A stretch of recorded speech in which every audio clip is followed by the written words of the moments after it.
नमस्कार। महर्षि पतंजलि ने करीब 5 साढ़े 5,000 साल पहले ही एक बुक लिखी थी उन्होंने, योग सूत्र, जिसमें महर्षि पतंजलि ने चीज़ों को सूत्रों में बांधा है। यम, नियम, आसन, प्राणायाम, प्रत्याहार, धारणा, ध्यान, समाधि, यह उन्होंने स्टेप्स बताया है। लेकिन सवाल ये आता है हमारे मन में, क्योंकि अभी हम बहुत ही तार्किक हो गए हैं, बहुत ही हम लॉजिक ढूंढते हैं, तो सबसे पहले लोगों के मन में आता है आखिर करें क्यों, क्यों करना है योग को, स्टेप्स को हम अपनाएं हैं क्यों, हम तो वैसे ही मस्त हैं। लेकिन वैसे मस्त कहाँ हैं? आप देखिए, हर लोगों को कुछ ना कुछ बीमारियां हो रही हैं, कुछ प्रॉब्लम हो रही हैं, किसी को अपने मन पर काबू नहीं है, किसी को शरीर पर काबू नहीं है, किसी को क्रोध पर काबू नहीं है, किसी को ईर्ष्या पर काबू नहीं है। तो इन सब चीज़ों से बाहर आने के लिए ही उन्होंने बताया है इन सब चीज़ों को। तो अगर इन सब चीज़ों से आप परे हैं, आपको नहीं करना है, अगर ये सब चीज़ आपको तकलीफ़ देती हैं, आपके कामों में, आपके जीवन में बाधा डालती हैं, तो आपको करना चाहिए। तो मेरे विचार से कि ये क्यों करना चाहिए, उसका उत्तर आपको संतोषजनक मिल गया होगा। अब समझते हैं योग के पहले स्टेप्स को, यानी यम को समझते हैं। देखिए यम क्या है? यम यानी वह चीज़ जो स्वयं के द्वारा बनाई हुई हो और स्वयं इम्प्लीमेंट करना हो, किसी तीसरे का हाथ ना हो। ऐसी क्या चीज़ें हो सकती हैं? तो आप समझिए, यम यानी अहिंसा। यम के अंतर्गत उन्होंने अहिंसा को बताया है, सत्य को बताया है, अस्तेय को बताया है, ब्रह्मचर्य को बताया है और अपरिग्रह को। आप सोच के देखिए कि यम के अंतर्गत जो 5 चीज़ें उन्होंने बताई हैं, सत्य, अहिंसा, अस्तेय, ब्रह्मचर्य, अपरिग्रह, ये ऐसी चीज़ें हैं जो आप स्वयं से निर्धारित करते हैं कि आपको इसको जीवन में अपनाना है या नहीं अपनाना है। बिल्कुल स्वतंत्र हैं आप। अगर आपको जीवन अच्छा चाहिए, अगर आपको जीवन सुखमय चाहिए, आनंदमय चाहिए, तो आपको इन चीज़ों को अपनाना है। अहिंसा क्या है, ये आप पहले समझिए। पतंजलि के अनुसार अहिंसा मन, वचन, कर्म और सोच के द्वारा किसी को हानि नहीं पहुंचाना अहिंसा है। ये आपके ऊपर लागू होता है, हमारे ऊपर लागू होता है कि हम इसको अपनाएं या नहीं अपनाएं। हमारा मन है अहिंसा नहीं करना है, मन, वचन, कर्म, सोच से अहिंसा नहीं करना है, नहीं करेंगे। ये हमारे ऊपर डिपेंड करता है। अगर हमारी इच्छा नहीं, हम चोरी करेंगे, हम लोगों को हिंसा करेंगे, वो आपकी इच्छा है। लेकिन फिर सुखमय जीवन कहाँ है? उन्होंने इस स्टेप्स को क्लियर किया है कि आपको सही जीवन जीना है तो अहिंसा को अपनाना है। दूसरे उन्होंने बताया है सत्य। सत्य क्या है? पतंजलि के अनुसार सत्य यानी आपके किसी के द्वारा सुनी हुई बात, किसी ग्रंथ में पढ़ी हुई बात, कोई चीज़ सीखी हुई बात, ज्यों का त्यों किसी को हस्तांतरित कर देना, किसी को बताना, ये सत्य है। लेकिन उन्होंने एक कंडीशन रखा है कि अगर सत्य बहुत कड़वा है, सत्य बहुत दुख देने वाला है, तो उसे विनम्र भाषा में ही प्रस्तुत करें, विनम्र भाषा में ही किसी को बताएं। उन्होंने ये भी कंडीशन अप्लाई किया है। उन्होंने थर्ड में बताया है अस्तेय, चोरी नहीं करना। यार अभी इतने लोग सारे हैं, बड़े हो गए हैं, सारे लोग बड़े हो गए हैं, तो चोरी नहीं करना। हम क्या चुराएंगे? पेंसिल तो चुराएंगे नहीं, छोटे बच्चे तो हैं नहीं, हम किसी का कुछ पेपर तो चुराएंगे नहीं। लेकिन उन्होंने कहा है, पतंजलि ने समझाया है कि आप किसी का अस्तित्व नहीं चुराना है, किसी के काम का व्यक्तित्व नहीं चुराना है। आप फॉलो कर सकते हैं, आप सीख सकते हैं। मैं एक कहानी के रूप में इसको समझाना चाहता हूँ अस्तेय को। 2 मित्र होते थे, एक का नाम था रामकिशन और दूसरे का नाम था जयकिशन। उन्होंने आपस में विचार किया कि चलो मिलकर के हम एक बिजनेस स्टार्ट करते हैं, और उन्होंने एक बिजनेस स्टार्ट किया।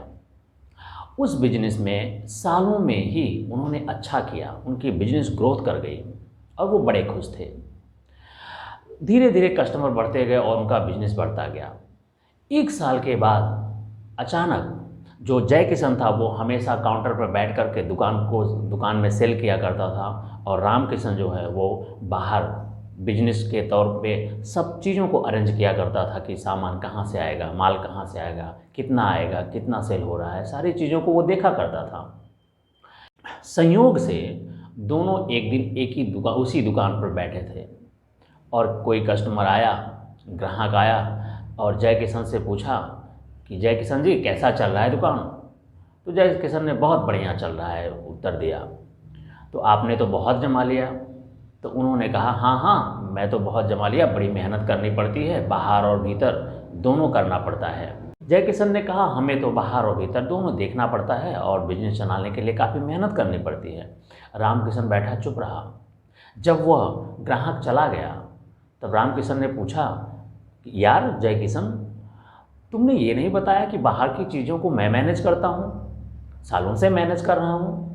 वो बोलता है क्या फ़र्क पड़ता है, तुम करो या मैं करूँ, बात तो एक ही हो जाती है। लेकिन बात बनी नहीं। उसके मन में ये बात आया, नहीं मैं तो बड़ी मेहनत करता हूँ, लेकिन इसने हमारा नाम तक नहीं लिया, इतना तक नहीं कहा, नहीं हमारे दोस्त जो राम किशन है वो बाहर की चीज़ों को अरेंज करते हैं, मैनेज करते हैं, मैं तो बैठ करके सिर्फ काउंटर संभालता हूँ, आप लोगों की सेवा करता हूँ। ये इसी बात को लेकर के दोनों में आपस में मन में थोड़ी सी विचारात्मक जो है वो भेद हो गया और धीरे धीरे बातों में ही आगे बढ़ गए।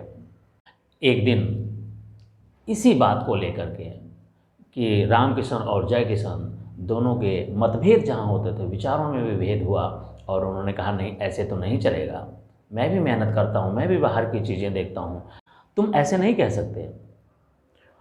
इन्हीं छोटी सी चीज़ों को लेकर के दुकान आपस में बंटने के कगार पे आ गई। छोटी सी कहानी है लेकिन मर्म समझने की बात है कि यहाँ पर जो व्यक्ति जो काम कर रहा था उसको क्रेडिट नहीं दी गई, उस व्यक्ति की वैल्यू नहीं दी गई। इसकी चोरी की गई, ना तो पैसे की चोरी हुई थी, ना ही किसी सामान की चोरी हुई थी, बल्कि जो अस्तेय हुआ था, जो चोरी हुई थी, उसके क्रेडिट की चोरी हुई थी, उसकी मेहनत जो है उसकी चोरी हुई थी। तो मैं आपको इस माध्यम से समझाना चाहता हूँ कि आप किसी की चोरी ना करें, किसी के व्यक्तित्व को चोरी ना करें। तो आप समझ गए होंगे कि हमें अस्तेय यानी किसी की चोरी नहीं करना चाहिए, किसी के काम के वैल्यू की चोरी नहीं करना चाहिए। तो पतंजलि ने अस्तेय को कहा है कि जीवन में अपनाना चाहिए। ब्रह्मचर्य, सदैव ब्रह्मचर्य का पालन करना चाहिए।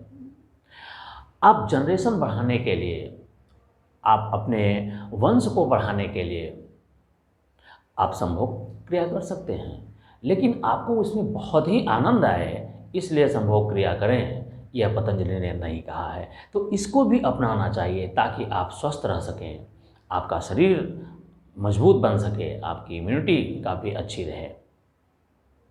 तो इन सब चीज़ों को आपको जीवन में अपनाकर, इन यम को अपनाकर, और उन्होंने लास्ट में कहा है अपरिग्रह।